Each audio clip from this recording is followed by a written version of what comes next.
Bonjour à tous et bienvenue dans cette nouvelle revue de presse Foot Mercato. On entame ce tour d'Europe en France où l'arrivée de Paul Pogba en Ligue 1 se précise à l'AS Monaco. Banco titre l'équipe ce lundi pour relayer l'accord entre le club de la Principauté et le champion du monde 2018 sur un contrat de 2 saisons, une information que nous vous avions révélée en premier.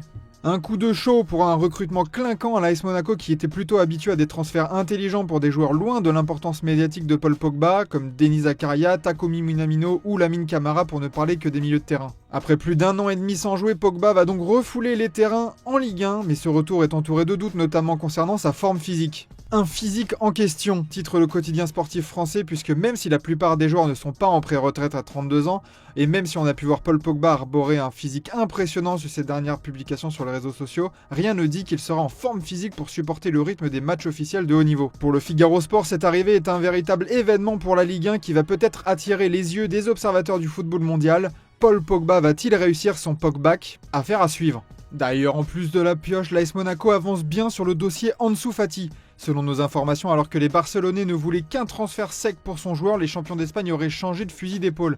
Nous sommes en mesure de vous affirmer qu'on se dirige aujourd'hui vers un prêt avec une prise en charge partielle du salaire de Fati par Monaco. S'il reste encore quelques éléments à régler, l'optimisme est enfin de mise et l'AS Monaco voudrait boucler ce dossier dans les prochains jours. Peut-être enfin la bonne occasion pour l'ancien grand espoir du Barça de se relancer. Le PSG affronte Seattle ce soir à 21h et jouera sa qualification pour les huitièmes de finale probablement sans Ousmane Dembélé, encore un peu juste physiquement, mais avec Bradley Barcola. Barcola est bien là pour l'équipe, l'ancien Lyonnais s'est installé en début de saison sur l'aile gauche du PSG après le départ de Kylian Mbappé l'été dernier, mais l'arrivée de Kvaratskhelia a rebattu les cartes et a poussé Barcola sur le banc, ce qui n'a pas découragé le joueur français qui aborde les prochaines échéances avec ambition et aura l'occasion de le montrer contre l'équipe américaine. Et justement le banc de touche, grand chantier de Luis Enrique et des dirigeants cet été. Le banc, c'est pas l'Amérique pour l'équipe qui fait état du manque de performance des remplaçants lorsque les titulaires ne sont pas disponibles, un vrai axe de progression pour la saison prochaine. On termine cette page française avec un club historique du championnat de France dont la vente a été actée, Le Havre est sur le point de passer sous pavillon américain. Selon nos informations, le club doyen en France sera racheté par le groupe Blue Crow basé à Houston aux États-Unis, une nouvelle importance avant le passage devant la DNCG le 24 juin. En Espagne, la belle victoire du Real Madrid 3-1 contre Pachuca fait la une de Marca ce lundi. Ça, c'est déjà autre chose, titre le journal espagnol. Les merengues se sont repris après le match nul contre Al Hilal lors de la première journée pour se placer idéalement dans la course à la qualification. La première leçon de Xabi, titre Marca qui insiste sur le contexte du match et l'expulsion de Raúl Asensio à la 7e minute pour souligner la performance des Madrilènes.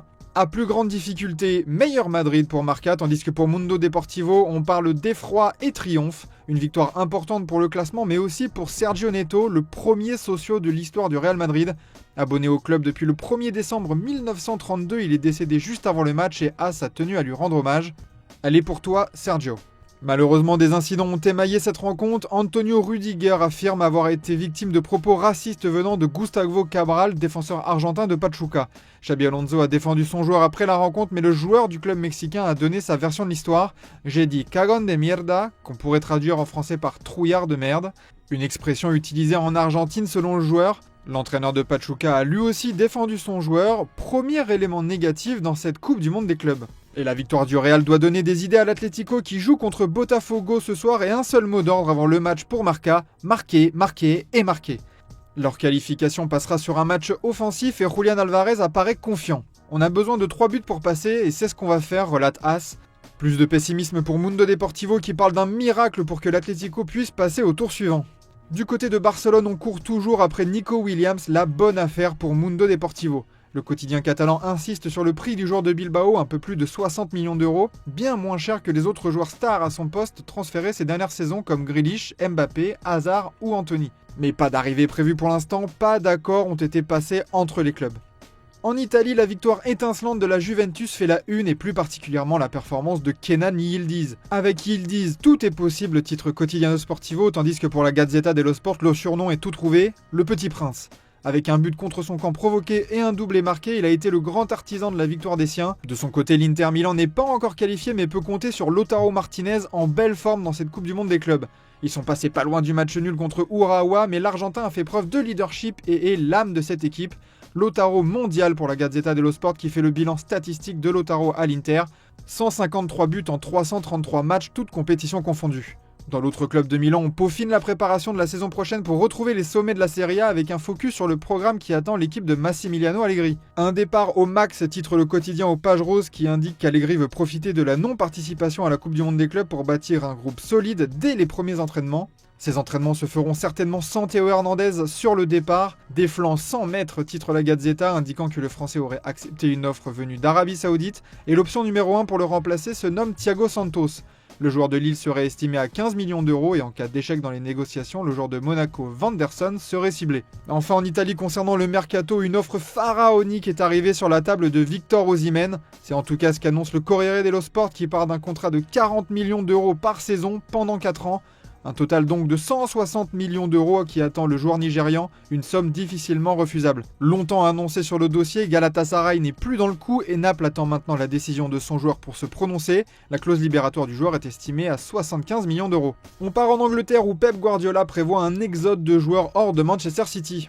Il l'a avoué lui-même en conférence de presse, il ne veut pas avoir 5 ou 6 joueurs au repos alors qu'ils ne sont pas blessés, mais juste parce qu'il y a trop de joueurs sous contrat, il faut donc vendre.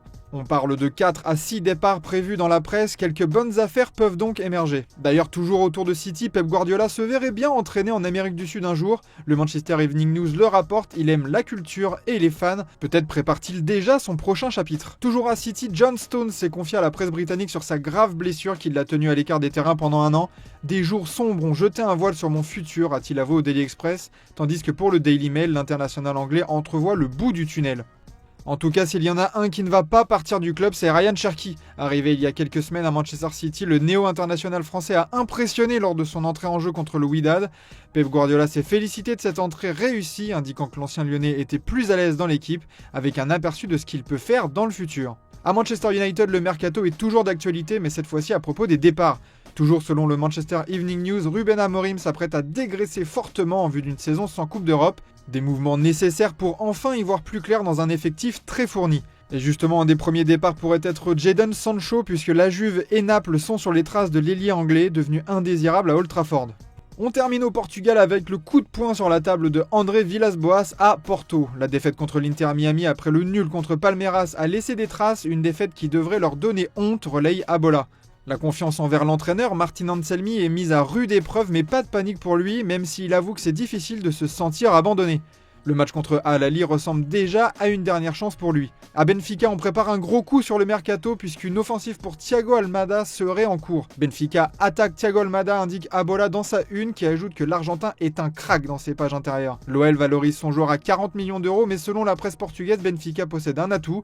Le joueur aimerait venir jouer pour les Aigles. Encore un dossier à suivre pour l'OL. Enfin, un mot sur la situation de Victor Gyökeres, toujours en conflit avec son club pour partir, avec Arsenal qui reviendrait une nouvelle fois à la charge. Les négociations avec Benjamin Sesko n'avancent pas à cause des prétentions salariales du Slovène. La piste menant au Suédois revient donc sur le devant de la scène. Voilà pour cette revue de presse, on se dit à cet après-midi pour un nouveau JT Mercato. Merci de votre fidélité et à demain matin pour une nouvelle revue de presse sur Foot Mercato.